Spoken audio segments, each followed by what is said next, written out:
जय बजरंगबली, जय श्रीराम, हर हर महादेव, हर हर महादेव. नमस्कार मित्रांनो, पुन्हा एकदा स्वागत आहे तुमचं माझ्या यूट्यूब चॅनलवर. आपल्या यूट्यूब चॅनलवर खूप दिवस झाले बुलबुलवर आपल्या व्लॉग नाही केलेला.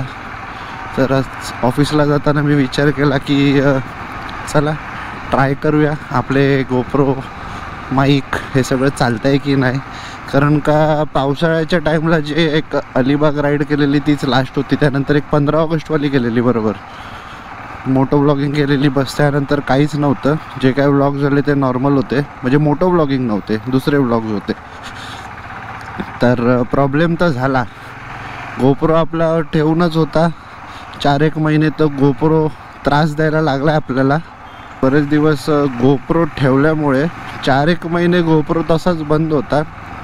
माझं एक चुकलं की जेव्हा मी ठेवलेला कॅमेरा तर त्याच्यात मी बॅटरी पण सोडलेली. बॅटरी ॲक्च्युली मला बाहेर काढून ठेवली पाहिजे होती. तर त्यामुळे मॉइश्चर वगैरे जे काय असतं त्याच्यामुळे आपला गोप्रो झाला आहे थोडासा खराब. तर असा एरर येतो आहे की 4K आणि 5K व्हिडिओज तर रेकॉर्ड होतच नाही आहेत. रेकॉर्डिंग ऑन केली तर 2-3 सेकंदानंतर डायरेक्ट रिपेअरिंग फाईलवाला एरर येतो आहे. सो मी दुसरी बॅटरी लावली, दुसरी बॅटरी यूज केलेली 1-2 वेळा. एरर नाही आला, बट त्याला पण एरर यायला लागला. सो आता फक्त 1080चं शूटिंग ऑप्शन आहे अवेलेबल, बस तेवढंच आहे. आता या शनिवारी वगैरे जाऊन गोप्रो आपल्याला सर्व्हिस सेंटरमध्ये न्यावा लागणार आहे. येणाऱ्या काही दिवसांसाठी जर तुम्ही माहीम वगैरे अंधेरी साईडनी येत असेल माहीम चर्चकडनं तर अवॉइड करा. कारण का माहीमला हे जे उरूस वगैरे चालू आहे त्यामुळे फुल ट्रॅफिक असतं. म्हणजे 2-1 दिवस झाले मी बाईकने येतो आहे. मध्यंतरी मी ट्रेननीच ऑफिसला जात होतो, ट्रेन आणि कॅबनी. बट ते ह्या वीक मी आता 3रा दिवस आहे मी बाईकने जातो. तर ही जी रांग बघतात आहे राईट साईडला बँड्रावरने येणारी टुवर्ड्स दादर, तर हे फुल जाम असतं. फुल म्हणजे पार बँड्रा कोर्टच्या पुढे BKC जाम असतं. तर प्लीज अवॉइड करा. दुसरा मार्गाने जावा, T जंक्शनवाला वगैरे रूट घ्या तुम्ही जर या आपल्या साईडला यायचं असेल तर. Set go. तुम्ही जे माझे रेग्युलर व्हिडिओ बघणारे जर असाल, तुम्ही जर माझ्या आधीचे मोटो ब्लॉग वगैरे पाहिले असेल तर तुम्हाला आपल्या बुलबुलच्या हँडलमध्ये पण फरक दिसत असेल की हा मी हँडल चेंज केला आहे. हँडलबार हा BS वाल्यांचा हँडल लावला आहे, BS मोटोशॉपवाल्यांचा. RD 350चा हँडल आहे. हिमालयनसाठी एकदम कम्फर्टेबल आहे. म्हणजे जे सिटिंग पॉश्चर झालं आहे माझं ते एका ॲडव्हेंचर टूररपासून थोडंसं क्रुझिंगवाला टाईपचं झालं आहे. क्रुझर बाईकचं जे माझ्या थंडरबर्डला होता आधी तसं थोडं झालं आहे. कारण का हात पण थोडे रिलॅक्स होतात. पहिले कसं होतं की हात असे इथे होते थोडे पुढे, तसं थोडं स्ट्रेच करावं लागायचं, थोडं पाठीवर प्रेशर यायचा. पण याच्यामुळे एकदम असं कोझीवाली फिलिंग येते. डिसेंबर-जानेवारीच्या महिन्यात ऑफिसला जायला पण एवढी मजा येते बाईकवर. म्हणजे कसं एकदम कोझीवालं वातावरण आहे. थोडंसं हलकं ऊन येतं आहे, जे पहाटेचं कवळं ऊन असतं. सकाळचं कवळं ऊन असतं आणि अशी थंडी हवा. जे इनफॅक्ट आपली बुलबुल पण गरम होत नाही सकाळच्या टाईमला. तर संध्याकाळी जातो तेव्हा हिची हिटिंग एवढी आहे की एक ऑमलेट पण बनेल हिच्यावर.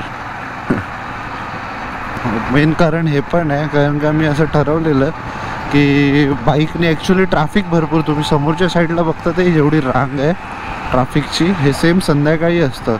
मग पूर्ण अंधेरीपासून आपल्या घरी पर्यंत फुल ट्रॅफिक असतं. तर ते सेन्स नाही बनत, बाईकवर दमायला पण होतं. सो मी ट्रेन, मेट्रो, कधी कॅब जर कोण असला जोडीला तर तसं रिलॅक्सवालं ट्रॅव्हलिंग चालू होतं आपलं. बट थोडी थंडी आल्यामुळे आलं एक मंडेपासून, म्हणजे एक 4-5 दिवस झाले मी पण बाईक काढतो आहे. जेव्हा आपली बुलबुल ही पावसाळ्यात उभी होती तर त्याच्यानंतर बरंच गाडीचं काम केलं मी. थोडा खर्च पण झाला, जसा हँडल चेंज केला. परत आपली जी हेडलाईट होती, मेन हेडलाईट जी स्टॉकवाली होती पहिले, तो आपला हॅलोजन बल्ब होता येल्लोवाला, तो बदलून एक LED लावला आहे 150 वॉटचा. तर त्याचा उजेड इतका आहे की आपले HJCच्या फॉग लाईटचा जेवढा उजेड असतो तेवढा फक्त हेडलाईटचा उजेड आहे. मागचा जो ब्लॉग होता माझा कर्जत ट्रिप नावाने, लिंक त्याची आय बटनवर देतो वरती, तर त्या ब्लॉगला तुमचा खूप चांगला रिस्पॉन्स आला. बऱ्याच महिन्यांनी ब्लॉग टाकलेला तो, बऱ्याच एवढं खेचलं कारण का मी खरंच बऱ्याच महिन्यांनी टाकलेला ब्लॉग. आणि माझं पण असं होतं की यार अकाउंट आपला यूट्यूब इनॅक्टिव्ह आहे, थोडा अल्गोरिदमवर बसत होता चॅनल आपला, आणि अचानक मग मी व्लॉगिंग पण स्टॉप केली काही कारणास्तव. बट ठीक आहे, तुमचा रिस्पॉन्स बघून मला खूप बरं वाटलं. असाच रिस्पॉन्स राहून द्या तुमचा. जर व्हिडिओ आवडत असेल तर तुमच्या मित्रमैत्रिणींना, फॅमिली, आई वडिलांना, भाऊ बहीण, आजी आजोबांना पण दाखवा. माझं फॅमिली कंटेंट असतं, तुम्हाला तर माहीतच आहे. काही अश्लीलगिरी नसते आपल्या चॅनलवर, शिव्या पण एवढ्या नसतातच, ऑलमोस्ट नसतात. कधी मित्रांसोबत गेलो जोक वगैरे असला तरच टाकतो मी. तर रिस्पॉन्स बघून बरं वाटतं. लाईक आता झाले एक 8-9 महिने झाले, जवळपास ऑलमोस्ट 2000 सबस्क्रायबर होत आलेत. हा खूप छान रिस्पॉन्स आहे. की जेव्हा यूट्यूब चॅनल चालू केलेला तेव्हा एवढा विचार नाही केलेला की माझे एवढ्या कमी टाईममध्ये एवढे जास्त सबस्क्रायबर होतील, तुमचा एवढा सपोर्ट भेटेल वगैरे वगैरे. बट असं बघून एवढा छान तुमचं प्रेम आणि रिस्पॉन्स बघून फार बरं वाटलं मला. तर थँक्यू गाईस. तर नमस्कार मित्रांनो, आपण चाललो आहे गोप्रोचं सेटिंग करायला. म्हणजे जे गोप्रोचं काम आहे एक कॅमेरा गल्लीत जाऊन थोडं दाखवूया, कारण का रिपेअर करू. एक दिवस सुट्टी असतं, बोललो थोडं रिपेअर वगैरे करून घेऊया. एकटाच चाललो आहे, बाईक पार्किंग नसल्यावरून ट्रेनने चाललो आहे.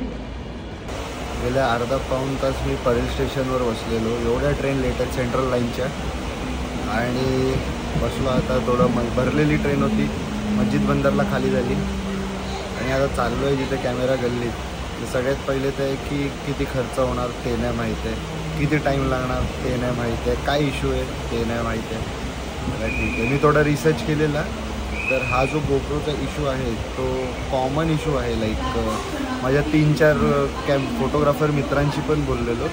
तर हा इश्यू एकदम काय बोलतात 10मध्ये 3-4 डिवाईसमध्ये येतोच गोप्रोच्या. आज मार्केट एरिया किती खाली आहे, म्हणजे सॅटर्डेला आलो आहे, एवढा खाली कधीच बघितला नव्हता.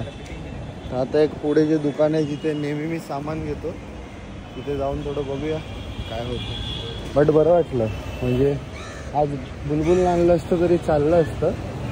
बट ठीक आहे, कधीतरी ट्रेननी वगैरे फिरण्याची पण एक वेगळीच मजा आहे.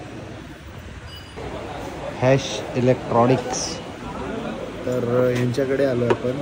आणि आपला जो आहे गोप्रो 12 त्याचा जो इश्यू आहे, तर हे सुजनबाईंनी म्हणजे तो काय बोलतो प्रॉब्लेम रेकग्नाइज केला आहे, रेक्टिफाय केला आहे की बॅटरी जी आहे त्याच्यामध्ये कोणता तरी पार्ट असतो. कौन सा पार्ट है वो सुजन भाई? बैटरी का कनेक्टर है ना, कनेक्टर का इसमें इश्यू आता है. वो रिप्लेस रहेगा तो काम हो जाता है. ओके, सिर्फ वही इशू है. और ये कॉमन प्रॉब्लम है हीरो 12 को? ये कॉमन है, सब में आ रहा है. बैटरी में, सब बैटरी में वही इशू आ रहा है. तर बघूया, गोप्रोनी नवीन गोप्रोनी आपल्याला पहिला फटका दिला आहे. हाय फ्रॉम ठाणे. बघा, अनिकेत साहेबांना भेटायला आलो आहे. मागच्या फ्रेममध्ये CSTला होतो, नेक्स्ट फ्रेममध्ये डायरेक्ट ठाण्याला आहे.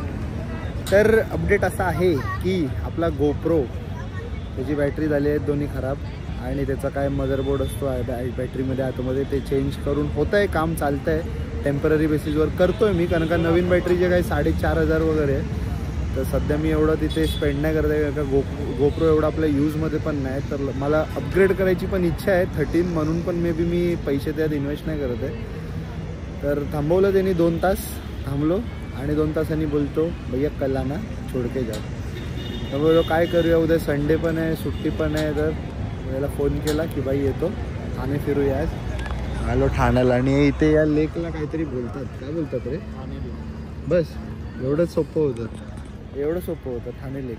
आणि तिकडे बघा मध्ये आहे ना एक मंदिर आहे. तर लास्ट टाइम जेव्हा आलेलो तेव्हा अनिकेतने मला सांगितलेलं की हा मंदिर महाशिवरात्रीच्याच दिवशी, फक्त शंकराचं मंदिर आहे, फक्त महाशिवरात्रीच्याच दिवशी ओपन होतो तो. म्हणजे बोटिंग वगैरे जायला देतात तिथे, कारण का लेकमध्ये येतं तसं त्या साईडला बोटिंग वगैरे.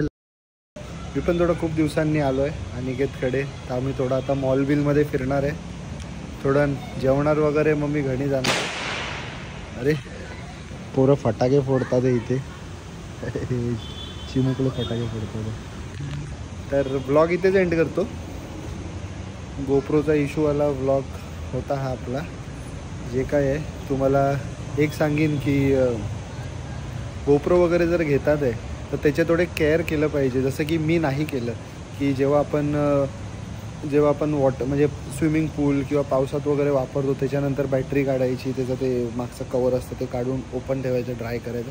मी नाही केलं. मी डायरेक्ट स्विमिंग पूलमध्ये वापरला किंवा कुठेही वापरला मी पाण्यात वगैरे, तर मी असाच तो ठेवायचो बॅटरी वगैरे पणात. त्याच्यामुळेच बॅटरीचा इश्यू झाला. पण ठीक आहे, हे सगळं करूनच शिकायला भेटतं.